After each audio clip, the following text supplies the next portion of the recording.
மோடி எதற்கு அடிக்கடி தமிழ்நாடு வருகிறார் என்ற கேள்விக்கு வடை சுட வருகிறார் என பொதுமக்கள் கூறியதால் சிரிப்பலை ஏற்பட்டது.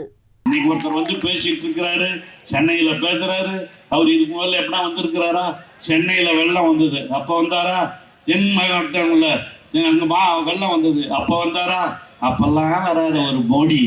இப்ப இங்க வராரு எதுக்கு? உங்களுக்கு எல்லாம் தெரியுது, அதான் நான் சொல்ல வேண்டியதே இல்லை. அதுக்காக வராரு, வடக்குள்ள வராரு, அந்த மாதிரி வராரு. மதுரையில எய்ம்ஸ் கட்டுவோம்னு சொன்னாரு.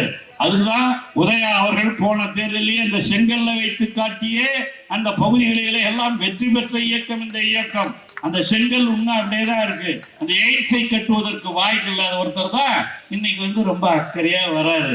வெள்ளத்துக்கு வரல, இங்க மட்டும் இல்ல, மணிப்பூர்ல நடந்த அங்கேயும் போகல, எங்கேயுமே பாராளுமன்றத்துக்கே சரியா போவாத ஒருத்தர் அவர் இன்னைக்கு வந்து நான் அக்கறையா பேசுறாருங்கிறீங்க. ஏன்னா 2 மாசத்துல தேர்தல் இருக்குது.